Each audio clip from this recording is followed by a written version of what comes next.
Welcome to our webinar for this evening. Tonight, we're going to be talking about using engineering practices to increase student engagement. I'll introduce myself, but as I'm introducing myself, I would love to just dive right in to our topic this evening and to just start sharing some ideas. So when you think about the work of an engineer, when you think about the job of an engineer, what do you think engineers are actually doing? What does it mean to think like an engineer? What does it mean to work like an engineer? What do engineers actually do? Because the whole webinar is all about engineering practices, the practice of engineering. And so I just want to get some of your thoughts as if I were to ask you what an engineer does, what would you share? So as I'm just saying hello and introducing myself, please just drop into the chat. What do you think engineers do?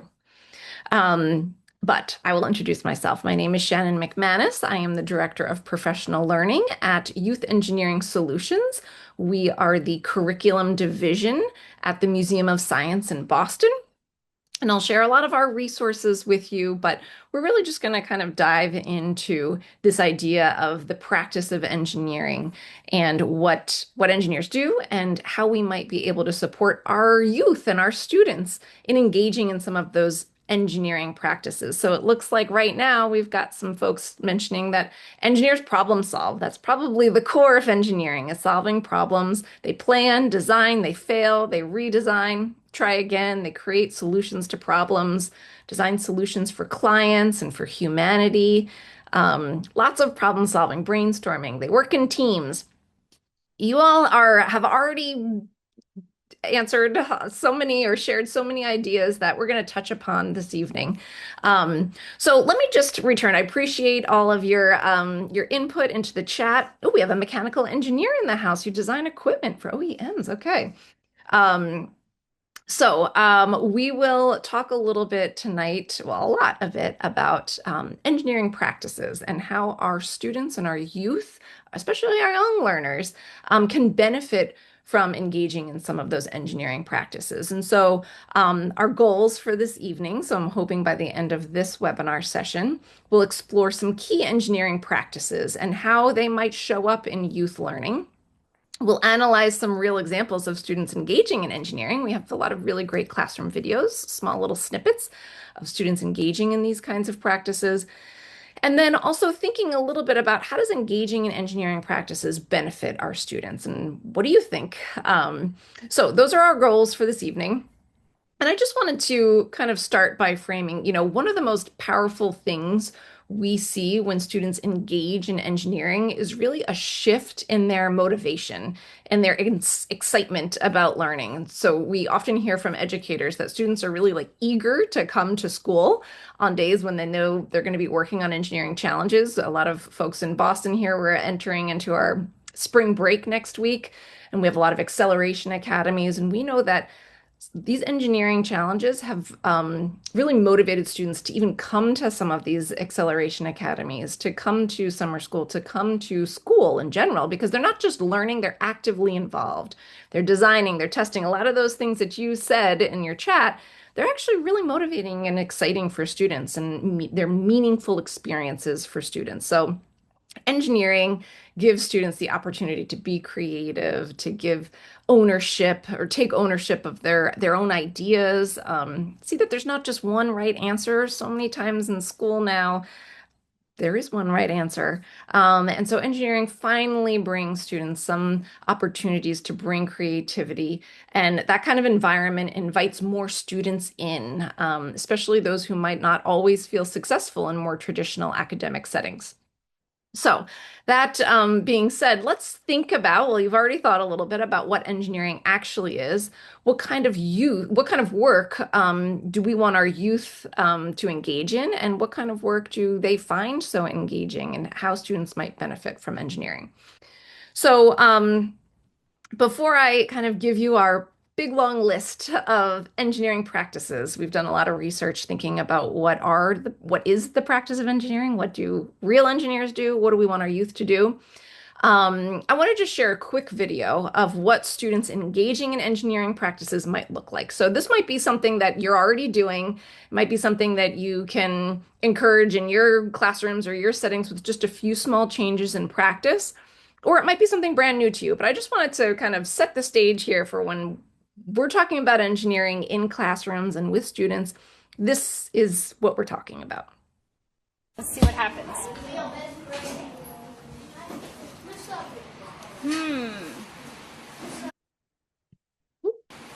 So what do you think? Is it moving? Yeah. Is our boat moving? No. Our boat's not moving. When you redesign this, what do you need what do you need to change about this sail? Like, I need to make it a little bit stiffer. Needs to be stiffer. So think about what you could do to make it stiffer with the materials that we have. That looks goofy. I don't know, his looks different too. His is different from all the others I've seen too.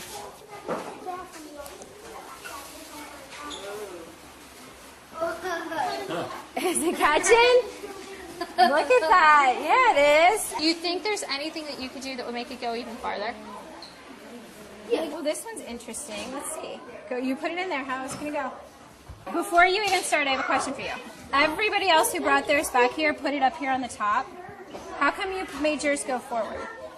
So the air could go in there. So you made it angle forward so that it would catch the air in that way?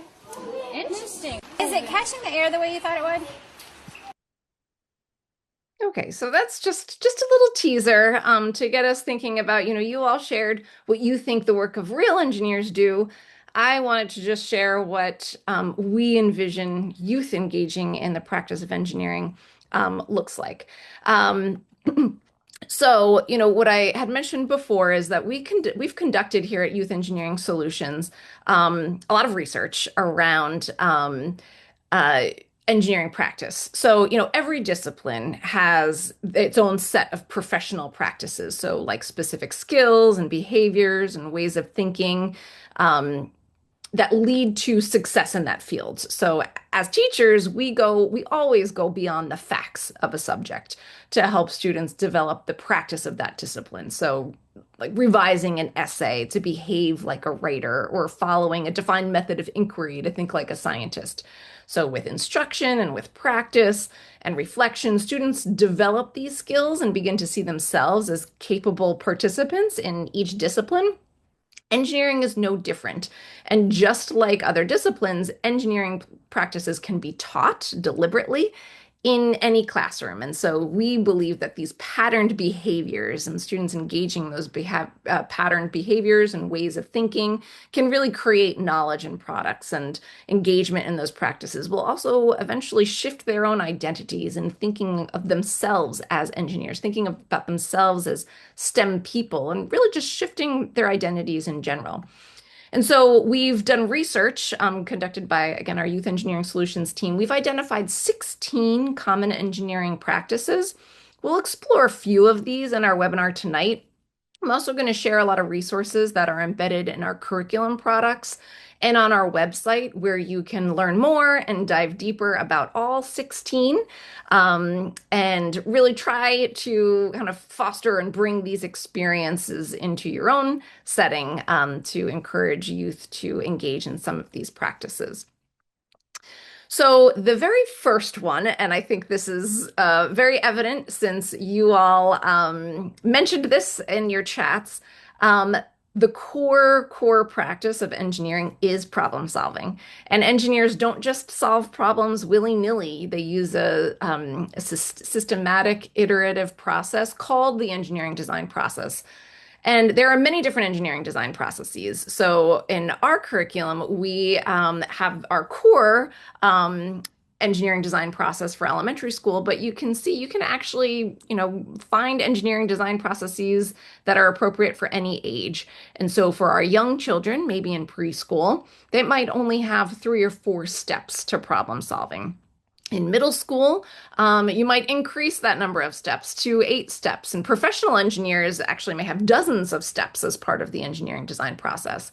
But when youth engage in engineering, they can really benefit from these named guideposts because they help to organize a framework for problem solving. And they can really scaffold youth through the steps of that problem solving. And so not everyone, not every student might be able to dive into solving a problem, may not be ready to just grab all the materials and go. This engineering design process allows for all students to take some time to ask questions, to imagine different ideas before they plan and create, design, and eventually test and iterate. And Youth Engineering Solutions, or YES, supports this practice in many different ways in our curriculum. So we make the process visible. So we have an engineering design process, and if you purchase our curriculum, you will get that poster in your kit as well. So we use posters, we use visuals, we even have engineering songs that go along with hand motions to highlight each step of the engineering design process. And we reinforce those steps throughout the unit so that we can do that through documentation. So we have engineering notebooks that allow students to record their ideas, to track their progress, and reflect on their thinking at every step of the process. Another practice I wanted to highlight is the fact that engineers consider real world problems, and youth really should too. So engineers are, that's their job. They're tasked with designing solutions to specific real world problems. They consider the context, the background information, needs of their clients, and even the implications of their solutions. And the research that we've done, research shows that children, particularly girls and students from underrepresented groups, they're more interested and motivated when they connect their learning to the real world. And we believe that engineering challenges should use narratives and role models to help youth see how engineers can help people. They can help animals, they can help the society, they can help the environment. And this context setting element looks very different for different age ranges. So, for example, for our We Engineer curriculum at our preschool level, we have a puppet who provides a friendly face while asking students to help solve a problem. And then in elementary schools, when we start to transition to storybooks or illustrated comics, even that tell a story featuring a child who encounters a problem that she needs to solve using engineering. In after school and middle school contexts, we are finding once the students get a little bit older that they want to see real engineers working in workplaces and describing the problems that they are tackling and the challenges they face. All of these types of context setting elements really connect youth to the why of the activity. This video really displays students thinking about a problem that they're solving, the problem with plastic pollution, and they are trying to identify why is that a problem. Why is it important to solve this problem? Go ahead. Well, if you don't solve it, fish are gonna die. Simple as that. Main idea. Fish are gonna die if you don't do it. Or fish animals, frogs, any aquatic animal that lives in water. And it's gonna harm us too, cause we can't drink water if it's literally coming out, because water comes out of the ocean. When people pollute the ocean, more fish die, and that means less food for the people that eat, like fish. What could possibly happen? When you go to the grocery store, the seafood prices might go higher. Okay, what else? And there's not going to be no fish, no crab, nothing. There's not going to be like a live animal. Who eats the fish? Other than people? There's sharks. Birds, other fish, right? So now they might not have food. And then nobody's going to have food. So then they would die off. They might get diseases from those. And we need food to be alive. See what happens here? See how there's a series of events that can take place? Yeah. Okay. All right. Okay, great. I'm happy we could find that. We could see that video. So you can see students are really connecting to the problem. And then they're asked to help solve the problem with plastic pollution. The next practice I wanted to mention is this idea of balancing criteria and constraints. As students, we know that also in the real world, engineers are they need to balance different criteria. So problems are complex, and engineers have to consider, what does their design need to do? They might need to meet certain environmental goals or social or cultural and ethical factors. They have to attend to their clients' user preferences. So they work with their clients to really identify, like, what does it mean to be successful? Um, so the criteria are kind of the requirements of a design. So I'm showing you here in this activity, this is our engineering assistive sock aids. Youth are asked to design a sock aid for someone who has difficulty putting on their socks, somebody who has limited mobility. So some of the criteria for this challenge is that the sock has to be put on quickly, it has to be comfortable. But some of the limitations, some of the constraints is that the user has to can only reach as far as their knees when testing, and it has to be made of inexpensive materials. And so criteria and constraints are often in tension, and engineers often need to balance trade-offs to optimize a solution. As youth explore criteria and constraints, they also can consider their own personal ideas about trade-offs and recognize what's more important to them. And also that problems are not as simple as they seem. And so you can see in, hopefully this video works, in this video, middle school students discuss, they're actually engineering a medicine cooler. And they are considering how much material they can afford, how much each one of those materials cost, and they kind of weigh that against the performance. So what do they want their medicine cooler to do? They need to keep their medicine cold inside a little cold back that they're engineering. So what kind of material properties do they need? So they're really trying to balance all of these things in their design. So let's see them kind of tackling and grappling with those trade-offs and balancing criteria and constraints. I'm going to bring us to our website real quick. I'm going to stop sharing. And I am going to show you where I'm getting all this information from. So I'm sharing this in webinar format here, but you can actually go online and find all of these videos and all of this information on our website.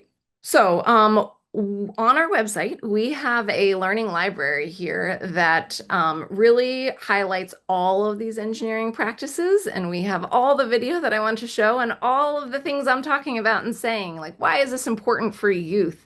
All of this stuff is here in our learning library. So here's a video that I wanted to show you. Hopefully it'll work here, of these students kind of grappling with those ideas. So let's go ahead and take a few minutes to work with your groups and talk about what you think might be the best route to take for your coolers and what materials you want to use and how much those are going to cost. We have a 5x5 box, and that's $125. And then we have a cardboard, but and what I put it on all 6 sides, and that was $3. And then I times it by 2. So for 2 layers? Yeah, for 2 layers. Okay. That's $6. And then I put 10 grams of potassium, and that was 50 cents. So I did that, and it's $7.75. So that's lower than $9. Okay. So you should probably make it. No, not make it, but it's under $9. So we don't need to add any more. Unless you, like, we could you just can't really add add another anything 10 else. grams. You can't. It said the max was 10 grams. So we're at $7.75 right now.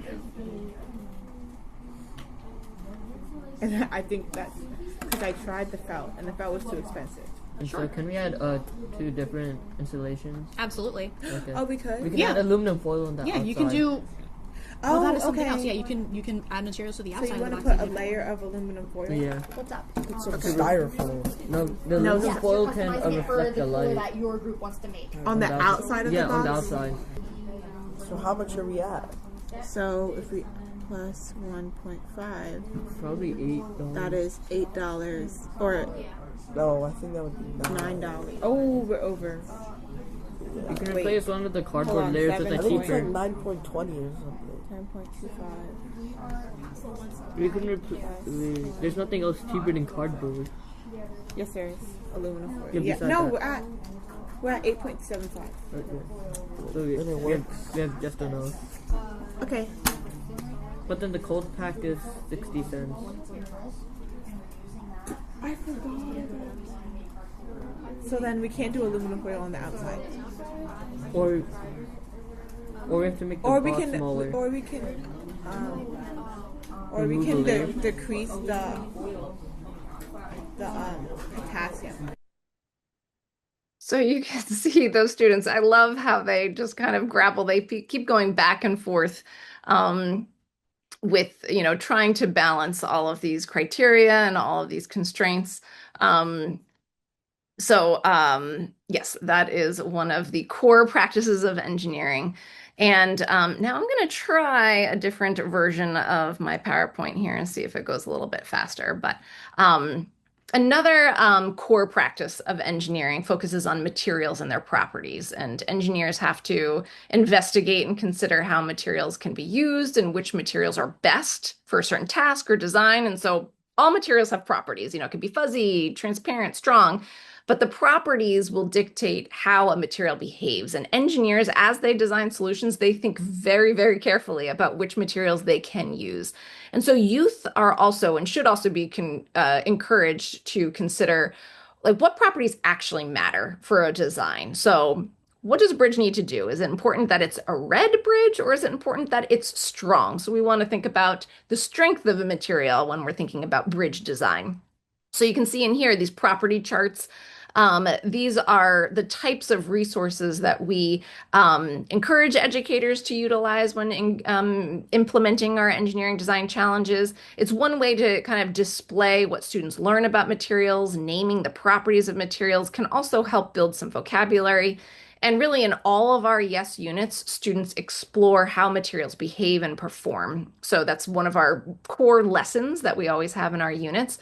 And that material investigation happens early in the unit. And so that design choices can intentionally be made based off of the material performance evidence. Another engineering practice that I wanted to highlight here tonight is this application of science and math knowledge. So it's important for youth to understand that learning is interconnected. Engineers really draw on lots of prior knowledge. They reinforce and apply science and math concepts among many, many others. And engineers use math and science to improve their designs. And so as youth need to use the knowledge, they want to understand it more deeply. So like in our We Engineering units, those are for our youngest preschool students, we're asking them to sort materials based off of how noisy, what kind of a sound do they make when you shake them in a little box. And we can rank and sort them based off of the quiet noise or a loud noise. When we get into elementary school, that's where we really start to learn about pollination and how does our knowledge of pollination affect how we can design a hand pollinator. Once we get to middle school, that's where some of our science concepts get a little bit more complex and we actually learn about the force of friction in between two surfaces. So you can, another engineering practice I wanted to highlight here. Oh, actually, no, before I move on to our next one, I wanted to showcase one video here of youth really needing to understand the science in order to design a solar oven here. So you can see these students talking about insulators and the properties of materials that would make the best solar oven. If we're trying to make the little pot, you can't have an insulator because that means all the heat's going to go out, and then whatever you're trying to make, the insulator makes it conductors. Remember the word no conductor. Insulator. Look, but insulator, it has the word in at the beginning. That's how you remember. Insulator. Insulate. I can't say the word insulator anymore without saying insulator. Anyway, so you can see that these students are actively using their science content knowledge. They have to understand the difference between an insulator and a conductor in order to select materials to make the best design.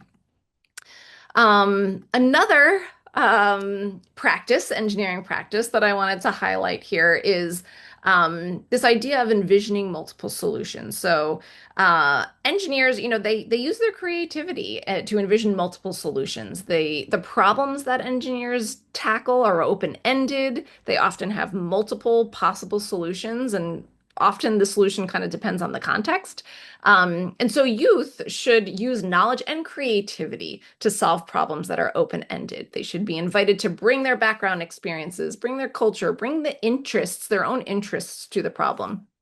And so we find really that the opportunity to design something truly unique makes engineering highly interesting and engaging for kids. This is what I'm talking about with just the one right answer. The fact that we can kind of break free from that model at school and in after school and in summer camps is really, really engaging. And you can see in this photo, this is lots of photos.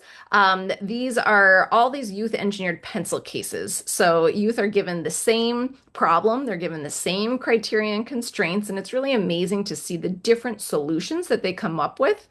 And it's important for them to learn from and build off of each other's ideas, not necessarily to compete with each other, like my pencil case is the best pencil case, but to observe how many different ways a problem can be solved and to actually learn from each other about, oh, that's an interesting way of solving the problem. I might want to try that next time.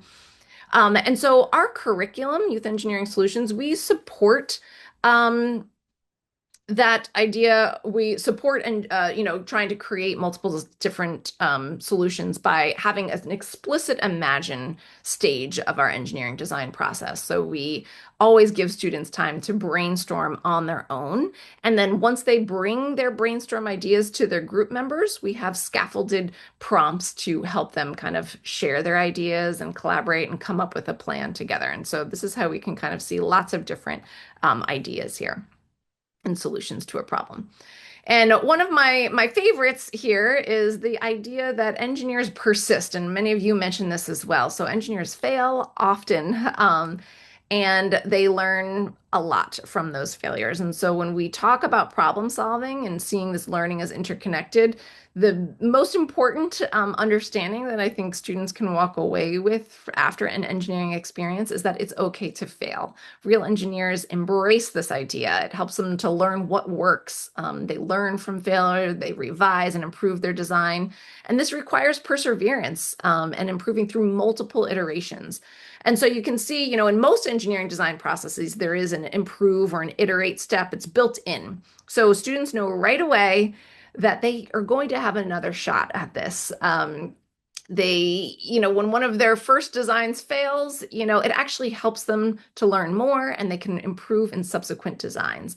And they learn that this persistence really pays off. And so you can see these are quotes from some students' engineering notebooks, like, it was fun to mess up and try again. Now I know how it feels when real engineers, when engineers, how they feel when they design things that don't work, but I still want to be one. And I especially liked is when we got to improve our ideas. So hopefully we can see one more video of, students. This is our engineering hand pollinators unit where students test their ideas, and sometimes they work and sometimes they don't. But fostering and kind of normalizing the idea of failure as part of a learning process is something that we highlight in our curriculum, and we want educators to highlight as much as possible when engaging in STEM work and really all work. So let's see how students behave once they test their design. Let's go over to the testing table. Here we go, testing. Okay, lift up your flower. Sit down, friends. Whoa, did it work? Yes. Did the hand pollinator work? No. No? So we need to improve. Okay. Oh. All right, let's see if this hand pollinator works. Would you say your hand pollinator worked this time? No. What do you need to do? Improve. Good job. So it's just a normal step of engineering. So you test your design, sometimes it works and sometimes it does not. And it's okay because we can go back and we can improve. And that is a normal part of engineering and a normal part of any kind of problem solving. So it's really an important practice that we want students to actually practice and to work through and persevere through. One of the last practices that I want to highlight tonight, and share just one more video with is this idea of working effectively in teams. And so teamwork is actually a central tenet to engineering. I think some of you mentioned it as well, and yeah, Nicole mentioned it in our chat earlier. Engineers work together and they bring a diversity of knowledge and perspectives to a problem. So the idea of communicating and negotiating effectively, they're really important skills for teamwork. And we provide a lot of different scaffolds for students of many different ages to engage in that kind of collaborative problem solving together. So when youth engineer, the experience really develops their ability to consider other people's perspectives, to argue from data and evidence, and to compromise, and to really select the best ideas and to work together to kind of figure out what those best ideas are. So it's not always easy, and students need practice. This is an important skill and an important engineering practice, an important life practice that takes practice. So let's poke our heads into one last classroom here. This is a kindergarten class, and they're engineering sun hats. And we can see them working together to design a brim for their sun hat. Okay, I think it's the hat brim. We're not gonna do this now. This is the brim. Normally we are making a stuff. Yeah, make a big brim. Guys, look how we already did it. We're going to make a big brim. But that's not even the same. No, it's supposed to be like this. I don't know how to make that. Can I help you? Now, you can see in that one, he is saying it's supposed to look like this, when really their brims can look however they want, but they're really working together. They're trying to learn from each other. They're trying to help each other and support each other. And that's the kind of experience that we want students to have when engineering. Okay.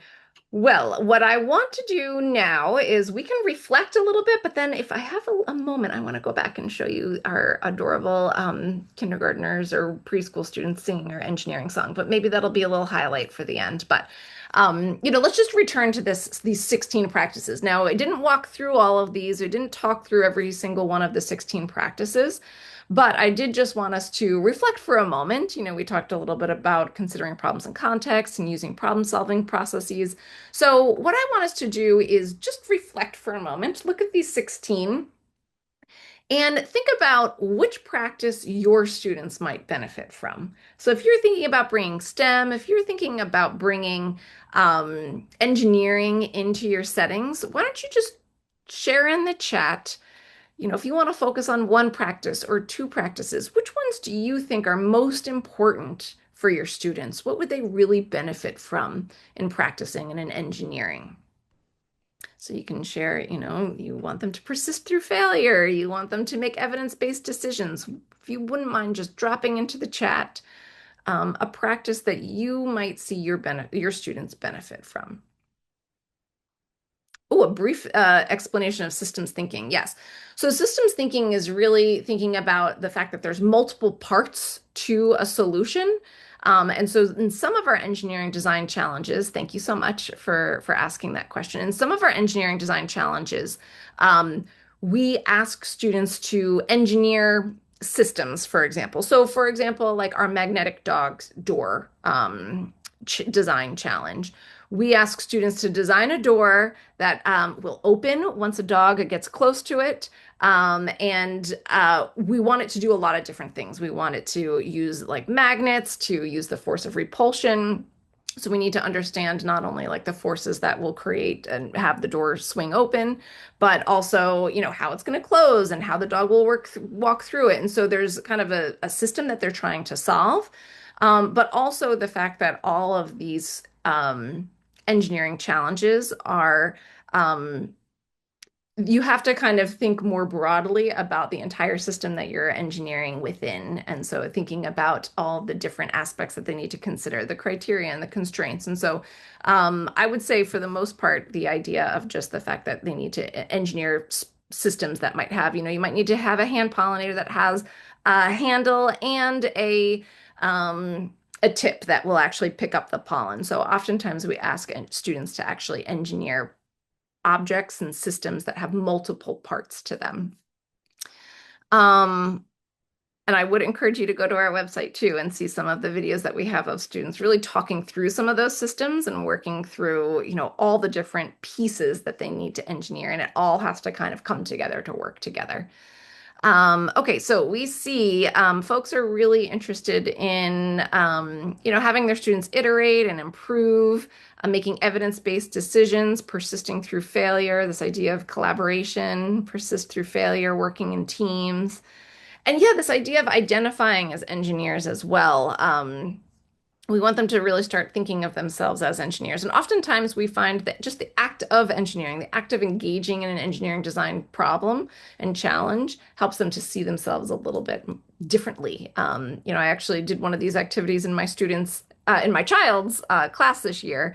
And when I went in, the teacher and I did a whole, couple lessons on engineering, and they all engineered a windmill, and it was fun and engaging and all these different kind of practices they were engaged in. And at the end, the teacher looked at me and said, it's just really nice to see them in a different light.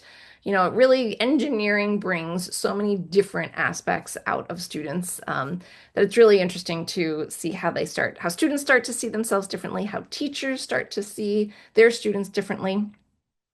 Sorry, just went kind of off on that. But yeah, persisting through moments of failure, that's an important life skill. Yeah, thank you, Kim. Communicating effectively, applying science and knowledge to problem solving and making evidence-based decisions, using that structured problem solving process. Great, thank you for sharing. Yeah, so some folks have had our EIE kits. This is, yes, Youth Engineering Solutions is kind of the next iteration of EIE. So I'm happy that you're here, and would love to share more with you as well. The other thing, so thank you so much for your reflections. I know that really I think what I'm hearing from most of the folks in this chat is that really all of these practices are beneficial for students, and that's what we are finding as well. And that's really the benefit of implementing this kind of work with your students.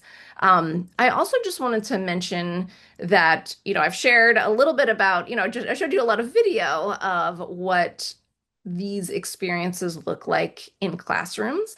I haven't really showed you the curriculum itself. I'm not going to do too much of that tonight since we have so many other webinars that highlight a lot of the different resources that we have. So you're welcome to go back and take a look at some of those. But one of the things I definitely wanted to highlight is the fact that all of our curriculum or curricular resources have these practices embedded within. We've intentionally designed the curriculum so that students will, apply science knowledge to solve problems, that they'll balance criteria and constraints. And so you can see, in the front matter of our units, we have this recognizing youth engagement tool where we really do try and highlight, what to look for when you want to see students engaging in this kind of work. We also have these little blue brain symbols. That's kind of our little symbol for engineering practices. And so you'll see embedded in the teacher guide these tips that you really highlight, this is the practice we really want to focus on here. And so you'll see that in different points within the teacher guide that says, okay, here's the time when we want them to apply science knowledge. So look and listen for students discussing their knowledge about circuits and how signals could be applied to their safety vest design. And, here's a point where we really want them to balance criteria and constraints as they brainstorm their design. So we have these call outs, these kind of just-in-time call outs to educators as they're working through our teacher guide, and also in the front matter, kind of these look-fors as well. And the other thing that I just wanted to mention too, I kind of showed you this a little bit because I was needing to get to the video, but we have a learning library that we're actively updating and trying to improve each one of these pages so that they're more accessible for educators, so that they just provide you with the resources that you need and to to learn more about the engineering practices, to think about how you can little tweaks you can make to maybe your own teaching practice so that we can kind of encourage youth to work through some more of these types of engineering practices. So I'm going to show you another QR code in a moment that, in fact, I can just give you in the chat the link to the learning library. But you'll find on those learning libraries all the videos. So all the videos that I showed you this evening, those are actually all on the learning library pages right now. And so some pages are in better shape than others. We're actively working through each one of the learning library pages just to make sure that we have the best information on there and the best videos that we have. And so you'll see not only all that content on a web page, but you can also download these pages as little practice briefs. So you can share with your colleagues. You can maybe potentially discuss these engineering practices in professional learning communities. We really just want folks to think deeply about our goals for students as they engage in engineering. And really, we want them to do this kind of thinking, do this kind of work by engaging in engineering practices.